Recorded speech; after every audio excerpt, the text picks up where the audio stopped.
இப்ப நம்ம 4 விதமான அடிப்படைகளை பார்த்திருக்கிறோம். ஒண்ணு பிறருடைய பொருள் நமக்கு ஹராம்.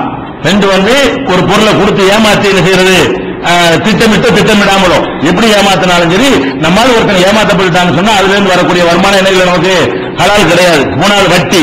4வது மார்க்க அடிப்படையிலேயோ ஒரு நடைமுறையிலேயோ ஒண்ணும் இல்லை என்று சொல்ற ஒரு விஷயத்தை வியாபாரமாக்குறது. இதுவும் தவறான முறையில் சம்பாதிக்கிறதுல சேரும். இதையும் நம்ம தவிர்த்துக் கொள்ள வேண்டும் என்பது 4வது அடிப்படை. 5வதாக ஒரு அடிப்படை இருக்கிறது. 5 பேரா எல்லாம் அடங்கி போயிடும். உங்களுக்கு ஹராம் என்னங்கிறது இது தாண்டி வேற ஹராமே கிடையாது. 5வது அடிப்படை என்னன்னு கேட்டா, இன்னதை நீங்க சாப்பிடக்கூடாது, இன்னது அணியக்கூடாது, இன்னதை குடிக்கக்கூடாது என்று சில கட்டளைகள் மார்க்கத்தில் இருக்கிறது. அப்படிப்பட்டதை நீங்க விற்று வருமானம் வறுமையானால் அந்த வருமானம் ஹராம். பண்டி சாப்பிடக்கூடாது இருக்கு. பண்டி தான் ஒருத்தர் வியாபாரம். எதை கொடுக்க கூடாது என்று மார்க்கம் தடுத்திருக்கிறதோ, எதை யூஸ் பண்ணக்கூடாது தடுத்திருக்கிறதோ அதை வியாபாரமாக்கி சம்பாதித்தால் 5வது அது. 4 விஷயத்துக்கு அப்புறம் மார்க்கத்தில் தடுக்கப்பட்டது நிறைய இருக்குது. உதாரணமா எடுத்துக்கிட்டோம்னா நாய் இருக்குன்னு அந்த லிஸ்ட் நிறைய இருக்குது. லா ததுகுலுல் மலாயிகத்து பைத்தன் ஃபீஹி கல்புன் வலா தஸாபிர். எந்த வீட்டுல நாய் இருக்கிறதோ அங்க மலக்குகள் வரமாட்டாங்க, உருவப்படம் இருக்குதோ அங்கேயும் மலக்குகள் வரமாட்டாங்க. ரசூல் ஸல்லல்லாஹு அலைஹி வஸல்லம் சொல்றாங்க. ரசூல் ஸல்லல்லாஹு அலைஹி வஸல்லம் சொல்றாங்க, நஹா ரசூலுல்லாஹி ஸல்லல்லாஹு அலைஹி வஸல்லம் அன் தமனில் கல்பி.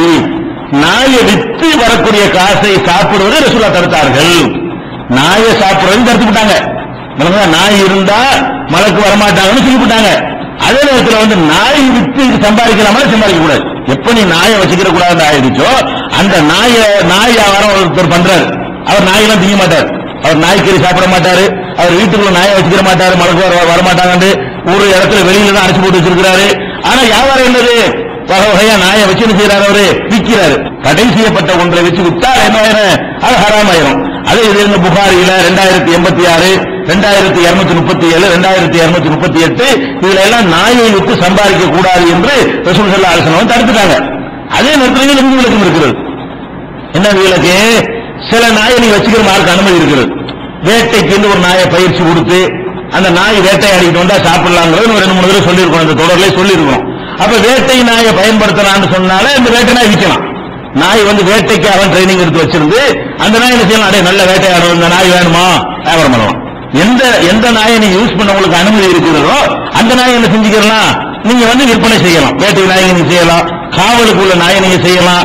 மோப்பம் முடிக்கிறதுன்னு ஒரு நாய் என்ன செய்யுது, அது நாய்க்குள்ள ரேட் அல்ல, அது மோப்பம் முடிக்கிறதுக்கு உள்ளது. அப்ப எது நம்ம மார்க்கத்தில் வச்சுக்கிறதுக்கு அனுமதி இருக்கிறதோ நாய் முழுசாம தடுக்கப்பட்டதில்லை. எந்த நாய் தடுக்கப்படுது, செல்லமா வளர்க்கிறது, படுக்கையில் படுக்கப்படுகிறது, பக்கத்தில் வச்சுக்கிறது, நம்ம புள்ள மாதிரி அதை நினைக்கிறது, இந்த மாதிரி ரேஞ்சில் வரக்கூடிய நாய்கள் வளர்க்காத.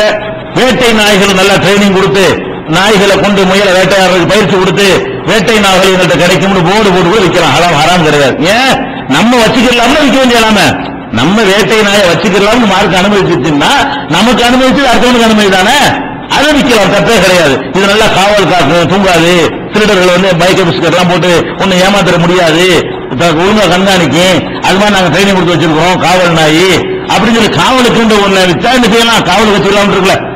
பயிர்களை காப்பாற்றுறதுக்காக வேண்டியும் வீடுகளை காப்பாற்றுறதுக்காக வேண்டியும் நாய்களை வச்சுக்கலாம் ரசூலுல்லாஹ் சொல்றாங்க. அப்ப அதை சும்மா ரகச ரசூல் ஸல்லல்லாஹு அலைஹி வஸல்லம் பிறகு அனுமதி கொடுத்தார்கள். கல்வி செய்தி அவ கல்வியில் கடமை, ஆடுகளை காப்பாற்றுவதற்கு, ஆட்டு பண்ணை ஆட்டு மந்தையை காப்பாற்றுவதற்காகவும் வேட்டையாடுவதற்காகவும் உள்ள நாய்களை நீங்க வச்சுக்கலாம் ரசூல் அனுமதி கொடுத்தாங்கன்னு சொல்லி முஸ்லீம்ல 422வது இருக்கிறது. அப்ப இப்போ இந்த ஹராம்ல எப்படி வச்சுக்கிறேன், நாய் மார்க்கத்தில் கூடாது.